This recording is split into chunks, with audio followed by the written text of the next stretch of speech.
나의 하나님이여. 다시 한번 나의 왕, 나의 하나님이여.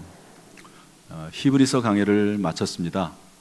그래서 이제 지난 새벽부터 무엇을 할까 그러고 있는데, 밤기도를 하는데 이제 쭉 보거든요. 창세기부터 쭉 이제 해서 요한계시록까지 이렇게 불러봐요. 그러면 하나님께서 그 마음속에 감동이 되는 그런 것들이 있습니다. 어떤 건 막 지나가면 아예 뭐 그거는 뭐 생각도 안 돼요. 그런데 이제 시편 말씀이 제 마음에 감동이 됐어요. 시편, 이번에는 시편 말씀을 좀 강해야 되겠다, 그런 마음이 들어서 이 말씀을 나누게 됐습니다. 이 시편은 150편까지 되어 있는데요, 길어요. 그래서 끝까지 할 수 있을지는 모르겠습니다. 그리고 시편을 주일날 예배 강해 설교하는 그런 교회들도 1편부터 하나도 빠짐없이 150편까지 다 하는 교회는 거의 없습니다. 중간중간에 중요한 내용만 하죠. 그러나 우리는 이제 새벽 기도회도 하기 때문에 뭐 가능하면 1편부터 150편까지 다 할 수 있지 않을까, 뭐 그런 생각도 하지만 어쨌든 하나님 인도하시는 대로 말씀을 같이 나누려고 합니다.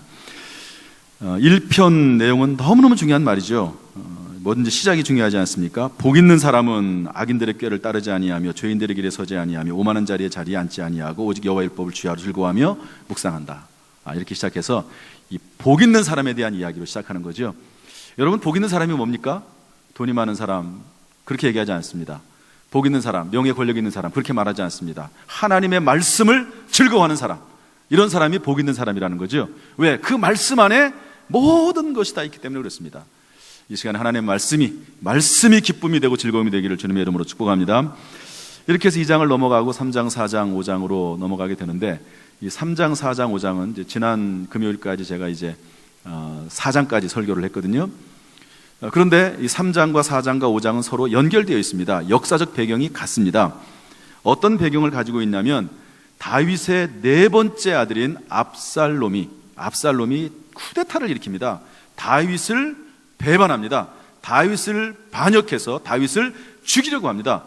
아들인데도 불구하고 아버지를 죽이려고 하는 거예요. 몇몇 신하들과 힘을 모아가지고 아버지를 죽이려고 하는 거죠. 이때 함께 했던 사람 중에 하나가 아히도벨이라고 하는 사람이 있는데요, 나중에 제가 다 설명을 해드리겠습니다. 이렇게 어려움 가운데 다윗이 시편 3편, 4편, 5편을 쓰게 되는데요, 따라서 이 내용은 비통한 가운데 쓴 비탄시입니다. 그러나 읽다 보면요, 반역을 당하게 된 다윗이 하나님의 인도와 보호를 구하는 찬양이 나와 있습니다. 그래서 이것은 비탄시면서 동시에 찬양시입니다. 여러분, 비탄과 찬양이 함께 있기가 참 어렵습니다. 힘들면 어떻게 하나님을 찬양합니까? 어렵고 고난당하는데 하나님 앞에 어떻게 영광을 돌리겠으며 어떻게 하나님 앞에 감사를 돌리겠습니까? 그런데 다윗은 하나님 앞에 이 어려운 가운데서도 오히려 찬송으로 이것을 승화시켜 나가는 것을 볼 수가 있습니다. 여러분, 성경에 보면 욥이라고 하는 사람이 나오죠. 뭐 많이 들었잖아요. 하루아침에 자식들을 다 잃고 재산이 다 날아가고, 그리고 모든 양과 소떼들이 죽고 또 잡혀가고 또 빼앗기고, 그리고 자기의 온몸에 병이 들고, 아내는 하나님을 저주하고 죽으라고 그렇게 말하고 도망가고, 뭐 살 수 있는 상황이 아닙니다. 그런데 그 욥이 뭐라고 말하죠? 내가 모태에서 알몸으로 나와 싸운 적 또한 알몸이 그리로 가올지라. 주신이도 여호와시요 거두신이도 여호와시니 여호와 이름이 찬송을 받으실지라. 그러면서 그 어려움 가운데서도 하나님을 찬송하고 영광을 돌립니다. 할렐루야. 그런 것처럼 여러분, 다윗도 그런 어려움 가운데 하나님을 찬송하는데요, 시편 3편 6절 7절 말씀은 이렇게 되어 있습니다. 천만인이 나를 애워싸 진친다 하여도 나를 두려워하지 아니하리이다. 주께서 나의 모든 원수의 뺨을 치시며 악인의 이를 꺾으셨네. 이빨을 다 뽑아버렸다는 거예요, 하나님께서. 악한 자들의 일을. 그런 믿음과 확신이 있는 거죠. 시편 4장 7절 8절은 이런 말씀이 있습니다. 주께서 내 마음에 두신 기쁨은 그들의 곡식과 새 포도주가 풍성할 때보다 더하니이다. 그런 중에도 기쁨이 있다는 거예요. 그 다음에 또 뭐라고 말합니까? 내가 평안히 눕기도 하고 자기도 하리니 안전히 살게 하시는 이는 오직 여호와시니라. 그런 어려움 가운데서 잠을 잔다는 거예요. 여러분, 사람이 힘들고 어려우면 잠이 안 옵니다. 불면증이 되고 우울증도 생깁니다. 그런데 이 다윗은요, 그런 어려움 가운데 있는 가운데서도 잠을 편안하게 잤다는 거예요. 할렐루야. 여러분, 우리에게 이런 은혜가 있기를 주님의 이름으로 축복합니다. 이런 말이 있습니다. 아주 유명한 말인데요. 그런데 이것을 누가 말한지는 잘 모르는 것 같아요. 일본의 유명한 신학자인 우찌무라 간조라고 하는 분이 이런 말을 했습니다. 일본에는 믿는 사람들은 그렇게 많지 않지만 그 한 분 한 분의 믿음이 상당히 좋습니다. 뭐라고 말을 했냐면, 돈으로 금침대는 살 수 있으나 단잠은 살 수 없고, 돈으로 황금집은 살 수 있으나 안식은 살 수 없고, 돈으로 책은 살 수 있으나 돈으로 지혜는 살 수 없고, 돈으로 음식은 살 수 있으나 식욕은 살 수 없고, 돈으로 유흥은 살 수 있으나 행복은 살 수 없고, 돈으로 교회 예배당 건물은 살 수 있으나 천당은 살 수 없고, 돈으로 성경책은 살 수 있으나 구원을 살 수는 없고, 돈으로 잠시 쾌락을 즐길 수는 있으나 영생복락을 누릴 수는 없다. 이런 말을 했습니다. 사람이 할 수 없는 것들이 많아요. 그러나 어려움 가운데서 다윗은 편안히 눕기도 하고 믿음 가운데서 자기도 했다 하는 것을 알 수가 있습니다. 그런데 여기 이런 말씀이 있습니다. 나의 왕 나의 하나님이요. 여러분, 왕이 누굽니까? 다윗이 지금 왕이에요. 그런데 왕된 다윗이 고백하기를 나의 왕 나의 하나님이요, 하나님이 나의 왕이십니다. 내가 왕이 아니고 하나님이 내 인생의 주인이시고 왕이십니다. 이렇게 말을 하면서 외치고 있습니다. 여러분, 그 누구라도 하나님 앞에서 자신을 높일 수가 없습니다. 하나님 앞에서 겸손한 자가 하나님의 은혜를 받습니다. 교만한 자는 결국 패망합니다. 무릇 의인들의 길은 여호와께서 인정하시나 악인들의 길은 망하리로다. 그러므로 여러분, 교만한 어떤 사람이 망할 것이냐 흥할 것이냐를 보는 것은요, 성경 말씀을 따르면은 그 사람이 자꾸 교만한 사람은요, 그 사람 망합니다. 결국 겸손한 사람은 흥합니다. 안하무인이라는 말이 있습니다. 안하무인, 얼굴 안자를 씁니다. 얼굴 아래 안하무인, 사람이 없다는 거예요. 자기 얼굴 아래 사람이 없어요. 무슨 말입니까? 자기가 제일 똑똑해요. 자기가 제일 훌륭해요. 자기가 옳아요. 자기 밑에 사람이 없어요. 이 사람은 결국 망합니다. 그러므로 여러분, 하나님 앞에 겸손하게 하나님이 나의 왕이십니다, 하나님이 나의 주인이십니다, 이렇게 섬길 줄 아는 믿음이 있어야 될 줄로 믿습니다. 다윗은 나의 왕 나의 하나님이여 이렇게 하면서 기도를 드리고 있습니다. 비록 비참한 가운데 있지만, 아들과 신하들에게 반역을 당했지만 다윗은 하나님 앞에 기도하는 가운데 위로를 얻고 새 힘을 얻고 결국에는 다시 돌아와서 왕권을 회복하고 하나님의 나라와 영광을 돌렸던 것을 기억할 수 있기를 바랍니다. 다윗은 그러면 어떤 기도를 했습니까? 첫 번째로 우리 1절 말씀 한번 읽어보겠습니다. 1절 시작. 여호와여 나의 말에 귀를 기울이사 나의 심정을 헤아려 주소서. 나의 왕 나의 하나님이여 내 말에 귀를 기울이시고 내 심정을 헤아려 주소서. 내 마음을 좀 알아달라는 거죠. 여러분, 얼마나 마음이 아프겠습니까? 반역을 당해서 이렇게 피신하는 것도 어려운데 더구나 자기의 아들이 자기를 죽이겠다고 쫓아오니까 얼마나 가슴이 아프겠습니까? 한나는 성경에 보면 뭐라고 되어 있습니까? 나는 마음이 슬픈 여자라 여호와 앞에 내 심정을 통한 것뿐이오니, 그러면서 아들을 달라고 기도하지 않습니까? 여러분, 기도가 뭡니까? 기도는 하나님 앞에서 내 심정을 통하는 게 기도예요. 할렐루야. 내 마음을 다 토해놓는 거예요. 여러분, 밥 먹고 나서 가끔 가다가 막 토할 때 있잖아요. 그러듯이 내 속에 있는 더러운 쓰레기들, 찌꺼기들을 다 토해놓는 거, 이것이 바로 기도입니다. 여러분, 하나님 앞에 기도할 때 립 서비스만 하지 마십시오. 미사여구만 좋은 말만 하지 마십시오. 그럴 필요 없습니다. 여러분, 특별히 개인 기도할 때는요, 내 속에 있는 모든 악한 것, 더러운 것들을 하나님 앞에 가감없이 다 내려놓으십시오. 하나님이 들으십니다. 심지어 다윗 같은 사람은 기도할 때 어떻게 기도했습니까? 자기를 쫓아다니면서 죽이려고 하는 사울왕을 향해서 저주 기도를 합니다. 아주 내 속에 있는, 하나님 앞에서 체면 차릴 게 뭐가 있습니까? 하나님 앞에 개인적으로 기도할 때는요, 하나님 앞에 모든 것을 다 아뢰 수 있습니다. 그렇게 하나님 앞에 기도하시기를 바랍니다. 모든 심정을 아뢰세요. 여러분, 바리새인은 기도할 때 교만한 기도를 했습니다. 자신을 높이는 기도를 했습니다. 그러나 세리는 나는 죄인이라고 기도했고 겸손한 기도를 했고 하나님 앞에서 자신을 낮췄습니다. 개인 기도가 있고 대표 기도가 있습니다. 제가 가끔 말씀드리는데요, 개인 기도는 자유해요. 프리합니다. 자유해요. 그러나 대표 기도는 그렇지 않습니다.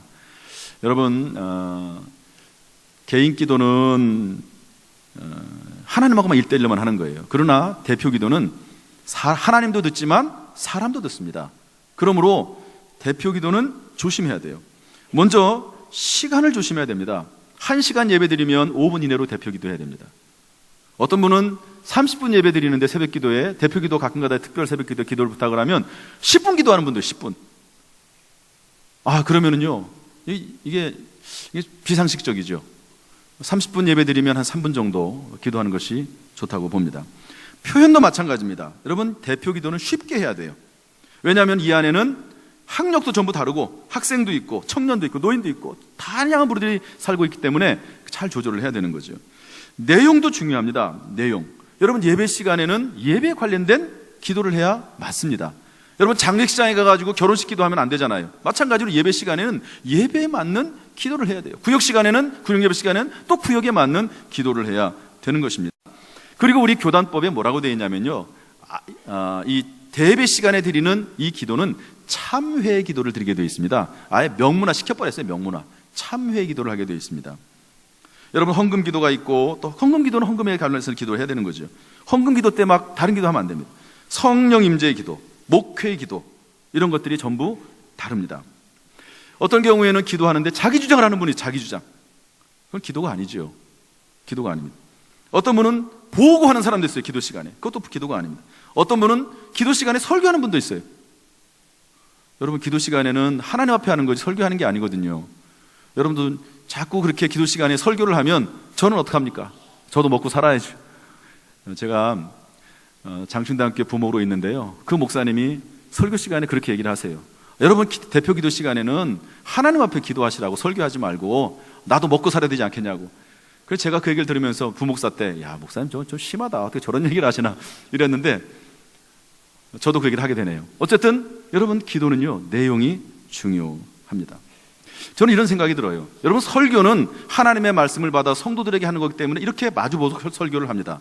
그러나 기도는 하나님에게 하는 거기 때문에 저는 대표 기도는 뒤로 돌아서 했으면 좋겠어요. 이렇게 십자가를 보고. 왜? 하나님에게 하는 거니까. 하나님에게 하는 거니까. 여러분, 하나님 앞에 심정을 통하는 그런 기도가 있기를 주님의 이름으로 축복합니다. 우리 두 번째 2절 말씀 읽어보겠습니다. 2절 시작. 나의 왕 나의 하나님이여, 내가 부르짖는 소리를 들으소서. 내가 주께 기도하나이다. 아멘. 이제는 마음을 하나님 앞에 통하고 그 다음에는 부르짖는 거죠. 기도로, 그리고 아침에 예배를 통해서 성전을 향해서 기도했다고 되어 있습니다. 여러분, 마음에 있는 것은 마음에 있는 것입니다. 그러나 그 마음에 있는 것이 도저히 견딜 수 없어서 밖으로 튀어나올 때가 있습니다. 가끔 가다 보면 어떤 분이 왜 저 사람은 저렇게 소리를 높여가면서 기도하는지 모르겠다고 그런 분이 있어요. 그러나 너무 그 사람에 대해서 뭐라고 하지 마십시오. 한번 그 사람의 입장에 한번 되어보세요. 그러면 그렇게 하지 않으면 견딜 수 없는 그런 상황도 있지 않겠습니까? 그래서 너무 다른 사람이 크게 기도한다, 작게 기도한다, 그럴 필요 없습니다. 내가 원하는 기도를 하나님 앞에 겸손하게 드리면 되는 것이죠. 여러분, 우리가 주님 앞에, 하나님 앞에 기도하는, 간절히 기도하는 마음이 무엇보다도 있기를 주님의 이름으로 축복합니다. 세 번째로 우리 8절 말씀 읽어보겠습니다. 8절 시작.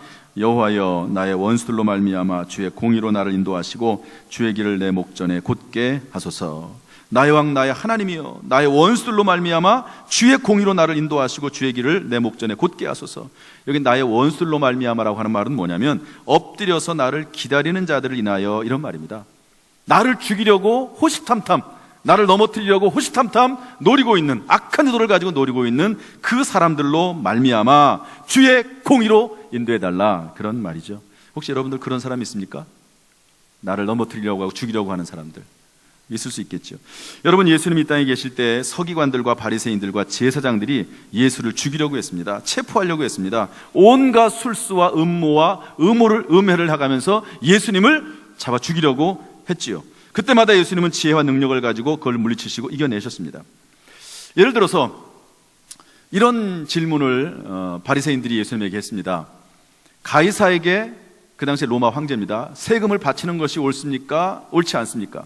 이스라엘 백성들이 로마의 지배에 있었기 때문에 당연히 세금을 드려야 되는 거죠. 그러나 다른 나라에게 세금을 바치는 거기 때문에 즐거워할 사람은 없습니다. 국민들이. 우리나라가 마치 일본에 세금을 내듯이 즐거워할 사람이 없는 거죠. 수탈에 가는 거니까. 바치라고 하면 백성들에게, 국민들에게 미움을 받고, 바치지 말라고 하면 로마에게 붙잡혀갑니다. 이렇게도 대답을 못하고 저렇게도 대답을 못하는데, 그때 예수님께서 뭐라고 말씀하시죠? 동전 하나, 가이사 황제의 그림이 있는, 화상이 있는 그 동전을 꺼내면서 이 동전이 누구의 것이냐? 그러니까 저 가이사의 것이죠. 그랬더니 예수님께서 하시는 말씀이 가이사의 것은 가이사에게, 하나님의 것은 하나님에게 드리라, 이렇게 말을 합니다. 이 말을 듣고 뭘 어떻게 할 수가 없어요. 이게 도대체 가이사에게 드리라는 건지 말라는 건지, 이게 그러니까 예수님은 상당히 지혜로우신 분이십니다. 그러면서도 메시지를 분명히 주셨습니다. 이처럼 얼마나 많은 사람들이 악한 의도를 가지고 예수님을 넘어뜨리고 죽이려고 하고 또 다윗을 넘어뜨리고 죽이려고 하는지 모릅니다. 그때마다 하나님의 공의로 이들을 판단하시고 심판할 것을 이렇게 말씀하신 것을 기억을 합니다. 여러분, 우리가 하나님 앞에 기도할 때 무엇보다도 하나님의 공의를 구하는, 물론 하나님의 사랑이기도 하지만 때때로 하나님의 공의를 구하는 그런 기도, 그런 마음, 또 그런 모습이 우리 가운데 있어야 될 줄로 믿습니다. 주께서 은혜 베풀어 주시기를 주님의 이름으로 축복합니다. 네 번째로 10절 말씀 읽겠습니다. 네 번째로 시작. 하나님이여 그들을 정죄하사 자기 꾀에 빠지게 하시고 그 많은 허물로 말미암아 그들을 쫓아내소서. 그들이 주를 배역함이니이다. 그들은 어떤 사람이냐? 아까 말했던 원수들이죠. 정죄하사, 죄 있다고 확정하는 겁니다. 자기 꾀에 빠지게 하시고. 여러분, 악한 사람들의 특징은 뭐냐면요, 이게 계속 악을 저지르다가 결국에는 자기 꾀에 자기가 넘어갑니다. 이게 악한 사람들의 특징입니다. 그 많은 허물로 말미암아 그들을 쫓아내소서. 자기는 허물이 많은 것을 몰라요. 다른 사람들의 허물을 찾아내기 바쁘다 보니까 자기의 허물을 발견하지 못한다는데 문제가 있습니다. 다른 사람의 눈에 있는 티끌은 보면서 자기에게 있는 들보는 보지 못하는 이런 어리석음이 있게 되는 거죠. 여러분, 그들은 누굽니까? 아까 말했던 원수들입니다. 5절에 보면은요, 오만한 자들입니다. 교만한 자들입니다. 행악자들입니다. 거짓말하는 자들입니다. 꾸며내고 왜곡하는 자들입니다. 피 흘리기를 좋아하는 자들입니다. 속이는 자들이고요. 그 다음에 9절에 보면 입에 신실함이 없고 심중이 심히 약하고 목구멍은 열린 무덤 것 같다고 성경은 기록을 하고 있습니다. 마음이 약해요. 의도가 악합니다. 의도가 악해요. 여러분, 사기꾼이 겉으로는 올바른 말하고 공의로운 말하는 것 같지만 그 속이 악하듯이 그렇게 된다는 겁니다. 여러분, 이런 광고를 혹시 보신 적이 있는지 모르겠네요. 한번 상상을 한번 해보면 들으시죠. 어떤 예쁜 여자가, 아주 날씬한 여자가 걸어가고 있습니다. 그런데 명품 백을 들고 하이힐을 신고 지나가고 있어요. 그런데 한 손에는 애완견 끈을 들고요, 그 강아지와 함께 걸어가고 있습니다. 그런데 또 다른 한 손에는 아이스크림 하나가 들려져 있어요. 여러분, 그 그림이 상상이 되시죠? 이제 어떤 여자가 이렇게 지나가는 겁니다. 그런데 그 여자가 길을 지나가고 있는데 마침 차도에는 차가 한 대가 지나가고 있었습니다. 그런데 그 차도에서 운전을 하는 어떤 그 남자가 이제 그 지나가는 여자를 보는 거죠. 그 남자의 가장 관심사는 뭘까요? 그 여자 자체입니다. 그 여자를 바라보는 거예요. 그 여자를. 예쁘니까 계속 바라보면서 지나가죠. 그러다가 이제 아내한테 혼나기도 하고 그러잖아요, 남자들 보면. 그런데 그 옆에 아내가 있는데 그 아내는 뭘 봅니까? 그 여자의 옷, 명품 백 또는 하이힐 이런 것들을 봅니다. 그런데 그 안에 타고 있던 어린아이는 뭘 볼까요? 그 손에 들고 있는 아이스크림을 봅니다. 그리고 그 앞에 같이 가는 그 멍멍이는, 차 안에 타고 있던 그 멍멍이는 누구를 볼까요? 그 여자 손에 들려있는 애완견을 볼 겁니다. 걔의 눈에는 걔밖에 안 보이는 거예요. 각자 자기가 보고 싶은 걸 보는 겁니다. 각자 자기가 보고 싶은 걸 보는 거예요. 만약에 나중에 지나가고 나서 그 여자를 바라봤던 그 아빠에게 그 여자의 손에 아이스크림이 들려있냐 물어보면 못 볼 겁니다. 못 봤을 수도 있습니다. 그러지 않겠어요? 왜? 내가 보는 것만 보니까, 보이는 것만 보기 때문에 그렇습니다.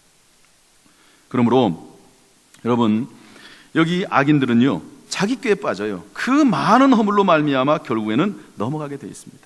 자기 허물을 보지 못하기 때문에. 여러분, 아까 제가 아히도벨이라고 하는 사람의 이야기를 했습니다. 아히도벨은 어떤 사람이냐? 마치 삼국지에 나오는 유비에게 있어서 제갈공명 같은 사람입니다. 성경의 말씀에 보면 뭐라고 되어 있냐면 아히도벨의 말은 마치 다윗에게 하나님의 말과 같았다, 이렇게 되어 있습니다. 아히도벨이 한마디 하면 그 말은 다윗은 거절하지 않았어요. 왜? 너무 지혜롭고 훌륭했기 때문에, 한 번도 그의 말이 틀린 적이 없기 때문에 그 말을 다 받아들였습니다. 여러분, 다윗이 훌륭하고 똑똑하고 다윗이 완전해가지고 뭐 한 나라의 왕이 되고 그렇게 훌륭한 인물이 된 게 아닙니다. 주변에 아이도벨이 있었고 30명의 용사가 다윗을 지켜줬고, 이렇기 때문에 다윗이 다윗다울 수가 있었던 것이죠.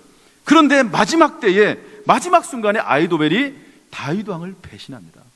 반역해요. 압살롬 편에 듭니다. 그렇게 다윗에게 충성했던 사람이 다윗을 배신하는 거예요. 그리고 나서 압살롬에게 뭐라고 말을 하냐면, 다윗이 지금 도망을 가고 있는데, 피신하고 있는데 지금 당장 죽여야 됩니다. 이렇게 얘기를 해요. 이제 만약에 다윗을 놓치면 다시 돌아올 겁니다. 힘을 길러가지고 다시 돌아올 거기 때문에 지금 죽여야 됩니다. 이렇게 아주 강력하게 얘기를 하거든요, 이 아히도벨이. 그런데 압살롬이 그 말을 안 듣습니다. 안 들어요. 왜 그러냐면 다윗이 후세라고 하는 사람을 남겨놓거든요. 위장으로 전향하게 하고 남겨놓습니다. 그 후세라는 사람은 뭐라고 말을 하냐면, 다윗은 용사입니다. 지금 공격하면 오히려 당합니다. 우리가 더 힘을 길러서 공격합시다. 이렇게 얘기를 해요. 그런데 압살롬이 이 후세 말을 듣습니다. 그래가지고 결국에는 이제 아히도벨의 말이 통하지 않고 다윗이 가서 힘을 길러가지고 다시 돌아오지요. 압살롬 죽습니다. 그리고 나서 아히도벨은 어떻게 되느냐? 아히도벨은 자기의 말이, 자기의 지혜가 받아들여지지 않는 것을 보고 곧바로 짐을 쌉니다. 그리고 고향으로 내려갑니다. 그리고 목을 매달아 죽습니다. 참 어떤 면에서 좀 깨끗하기도 해요. 평생 다른 사람을 지혜로 돕는 역할을 하는데 자기의 지혜가 이루어지지 않는 걸 보고 그냥 깨끗하게 목 매달아 죽습니다. 이렇게 또 성경에 보면 하만이라는 사람도 있습니다. 하만, 여러분 잘 아시죠? 하만이라는 사람, 이 모르드게라고 하는 사람을 잡아 죽이려고 여러 가지 계략을 짜가지고 작전을 잘 짰습니다. 그래서 높은 장대를 매달아가지고 그 장대에 매달아 죽이려고 그렇게 계획이 다 되고 다 거의 이루어지는 것 같았어요. 그런데 그 하만이 장대에 자기가 달려서 자기가 죽습니다. 오히려. 그러므로 여러분, 우리가 하나님 앞에 늘 겸손해야 돼요. 하나님 앞에. 그리고 다른 사람의 허물을 보기에 앞서서 내 허물을 볼 줄 알아야 되고, 하나님 앞에 무릎 꿇고 기도하는 그런 모습이 있어야 될 줄로 믿습니다. 할렐루야. 우리 마지막으로 12절 말씀 보겠습니다. 12절 시작. 여호와여, 주는 의인에게 복을 주시고 방패와 같은 은혜로 그를 호위하시리이다. 아멘. 의인에게 복을 주시고, 여러분 결국 하나님 앞에 기도하는 자, 말씀으로 사는 자, 믿음으로 사는 자에게 하나님이 복을 주시는 줄로 믿습니다. 하나님께서 방패와 같은 은혜로 호위하시게 될 줄로 믿습니다. 여러분, 믿는 자들은 결국 승리하게 되고 모든 일이 합력하여 선을 이룬다는 사실을 믿으시기를 바랍니다. 여러분, 요셉은 13년 동안 종살이 옥살이 했습니다. 그러나 믿음으로 살아서 결국 승리했죠. 아브라함은 25년 동안이나 아들을 기다리면서 하나님의 약속을 기다렸습니다. 결국 아들을 얻게 되고 그 이삭을 통해서 열국의 조상이 되고 예수 그리스도의 육신의 조상이 된 줄로 믿습니다. 다윗은 사울 왕에게 쫓겨다녔습니다. 그러나 그럼에도 불구하고 2번씩이나 사울 왕을 죽일 수 있는 기회가 있지만 그럼에도 불구하고 하나님 앞에 하나님의 기름 부음 받은 종이라는 사실 때문에 그를 해치지 않았습니다. 하나님께서 그를 왕으로 세우시는 것을 볼 수가 있습니다. 여러분, 여호수아는 40년 동안 광야 생활을 했습니다. 5년 동안 전쟁했습니다. 그러나 하나님께서 그의 노년에 25년 동안 안식기를 허락해 주신 줄로 믿습니다. 결국 하나님의 말씀대로 사는 사람은 성공하게 되어 있어요. 합력하여 선을 이루게 되어 있습니다. 하나님의 은혜가 임하게 될 줄로 믿습니다. 할렐루야. 최근에 말씀을 정리하겠습니다. 어떤 한 분이 나이지리아의 성도 3명이 신앙을 지키면서 순교당하는 동영상을 보여줘서 제가 본 적이 있습니다. 참 제가 그 동영상을 보면서 얼마나 마음이 아픈지, 매질하고 화형하는 그런 장면입니다. 3명인데 이렇게 3명을 묶지도 않았어요. 그냥 3명을 이렇게 쭉 세워놓고 앉혀놓고 마을 사람들이 삥 둘러가지고 이제 그 3명을 바라보고 있는데 그 사람들을 매질하더라고요.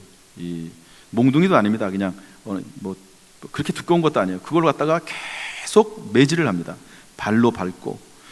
그리고 이제 화형을 시키는데 보통 이렇게 묶어가지고 그냥 센 불로 그냥 빨리 죽을 수 있도록 하면 좋은데 그렇게 하지도 않고요.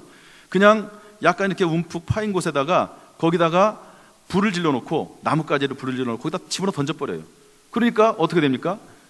막 뜨거워서 막 그러다가 막 기어 나올 것 아닙니까? 그럼 기어 나오면 또 때리고 발로 밟고 치고 그렇게 하더라고요. 계속 많은 시간 동안 그렇게 하더라고요. 제가 그걸 보면서 아니 어떻게 사람에게 이건 믿음이나 신앙을 떠나서 어떻게 사람에게 이렇게 할 수 있는가, 그런 생각이 듭니다.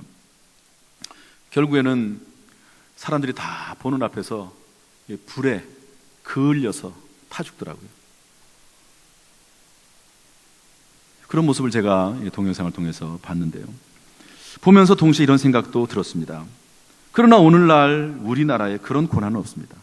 여러분, 누가 예수 믿는다고 잡아 죽입니까? 화형을 시킵니까? 때립니까? 물론 옛날에 있었죠. 복음 전래기에는 복음을 전할 때, 성경을 전할 때 그런 일이 있었습니다. 일제치하에서 어려움이 있었습니다. 6.25 전쟁 당할 때 그런 순교도 있었습니다. 그러나 지금은 그런 시험은 없어요. 그런 고난은 없습니다. 그러나 대신 여러 가지 교활한 시험들이 있습니다. 교묘하고 더럽고 추악하고 악랄한 그런 시험이 있습니다. 또 반대로 보암직하고 먹음직스럽고 탐스러운 것들을 주면서 사람을 유혹하고 신앙을 떠나게 만듭니다. 사탄 마귀가 우는 사자와 같이 삼킬 자를 찾아다닙니다. 따라서 우리는 늘 깨어 있어서 교회와 가정을 위해서 주님께 간절히 기도해야 될 줄로 믿습니다. 할렐루야. 여러분, 기도하셔야 돼요. 정말 지금은 기도해야 될 때입니다. 오히려 편하면 편할수록 더 하나님 앞에 시험에 들지 않도록 깨어 기도하는 저와 여러분 될 수 있기를 주님의 이름으로 축복합니다. 예수님께서 제자들이 이런 말씀하셨죠. 마태복음 26장 40절에 보면 한번 읽어보겠습니다. 제자들에게, 시작. 제자들에게 오사 그 자는 것을 보시고 베드로에게 말씀하시되 너희가 나와 함께 1시간도 이렇게 깨어 있을 수 없더냐. 따라서 합시다. 1시간도 깨어 있을 수 없더냐. 여러분, 우리가 1시간도 하나님 앞에 깨어 있을 수 없나요? 여러분, 하루에 10분씩 기도하면 일주일에 1시간 기도하게 되는 겁니다. 하루에 1시간도 하나님 앞에 깨어 있을 수 없더냐. 여러분, 우리가 이 땅에 기도하라고 하는 것도 이 땅에 사는 동안만 기도하는 겁니다. 나중에 천국 가면 기도할 필요도 없고 여러분, 기도하라고 하지도 않습니다. 기도는 오직 이 땅에 살아있는 동안에만 시험에 들지 않게 깨어있어 하나님께서 기도하라고 우리에게 말씀하신 거거든요. 여러분, 그러므로 여러분, 다윗이 이렇게 기도했던 것처럼 여러분, 기도하는 훈련을 쌓고 적어도 하루에 1시간이라도 기도하는, 아니면 하루에 10분이라도 기도하는 그런 습관을 가질 수 있기를 주님의 이름으로 축복합니다. 게시판에 이름을 써붙이는 이유가 뭐냐? 여러분, 이름 써놓고 이렇게 체크하지 않으면 좀 다른 사람이 보잖아요. 그렇게라도 자기 스스로를 좀 절제하라는 거예요. 자기 스스로를 제어하라는 겁니다. 그렇게라도 하나님 앞에 기도하는 습관을 들이고 하나님 앞에 기도했으면 좋겠다. 여러분, 오늘 예수님이 하신 말씀, 1시간도 깨어있을 수 없더냐. 너희가 1시간도 깨어있을 수 없더냐. 나중에 시험 들고 어려운 일 당할 때 그때 후회하지 말고, 그때 기도하려고 하지 말고, 물론 그때라도 기도하는 게 감사한 일이죠. 그러나 하나님 앞에 1시간도 깨어있을 수 없더냐.